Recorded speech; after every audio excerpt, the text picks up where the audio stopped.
G'day, I'm Roland Hearn, and this is A Walk in the Garden. Welcome to our first video for 2021. A new year, bright possibilities.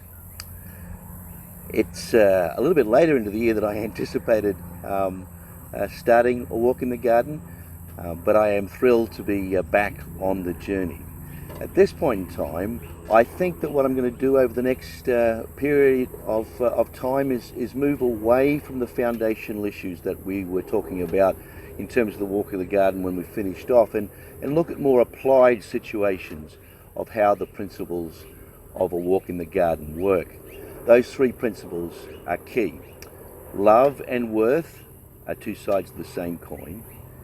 A search for meaning is a search for worth, and a struggle with worthlessness is a struggle with shame. I don't like mowing the lawn. I never have. It's a part of my personality, I guess. I'm not a huge fan of routine tasks, particularly if they make you sweat.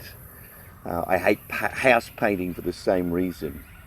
But I got to confess, I don't mind mowing the lawn when I'm riding on a ride-on mower. This ride-on mower is kind of special to us. It was a gift from my mother-in-law not long before she passed, and when I ride on it, I recognize what a generous and loving person she really was, and I just value that so much. It actually says something to me about myself. It communicates worth to me that she cared enough to be able to spend good hard-earned money on a ride-on mower so that we wouldn't have such a difficult time mowing this lawn, which is not insignificant task. In fact, on a push mower, it takes about 4 to 5 hours to mow the lawn properly. Have you ever encountered the saying, never talk to anyone about religion or politics? There's a good reason for that, and there's a good reason why riding this mower causes me to feel good about myself. Everything that significantly impacts our emotions has to do with our identity and our assessment of the worth of our identity. Politics and religion are ways of viewing the world that are totally about how we see ourselves.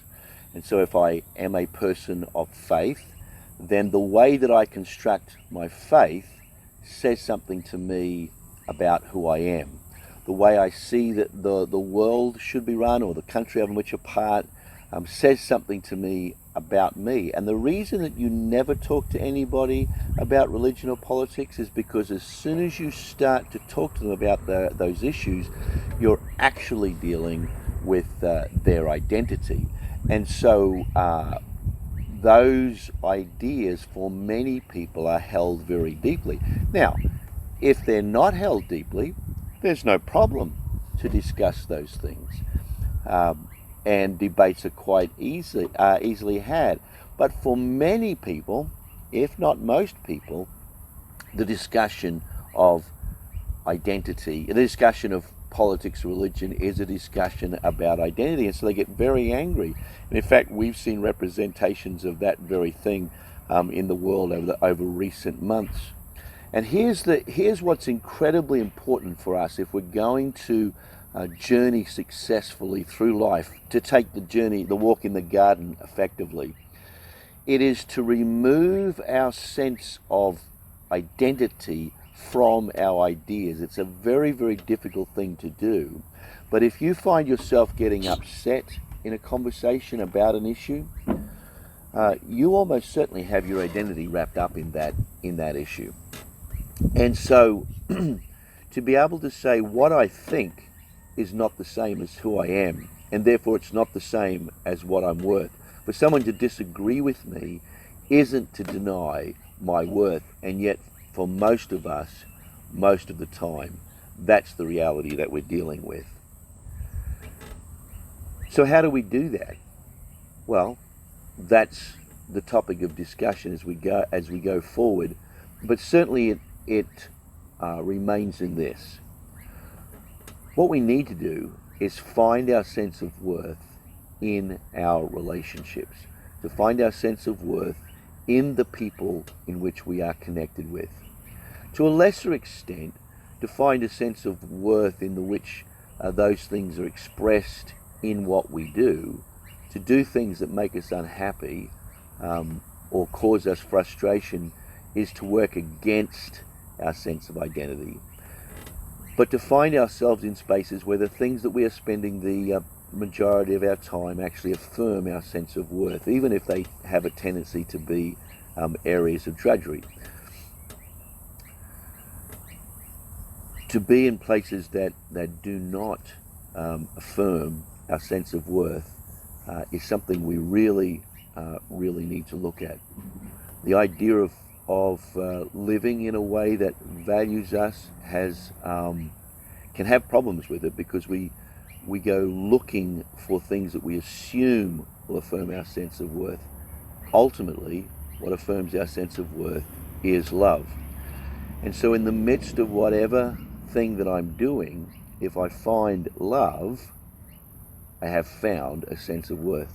And that for me is why I have faith and confidence in a loving and gracious God.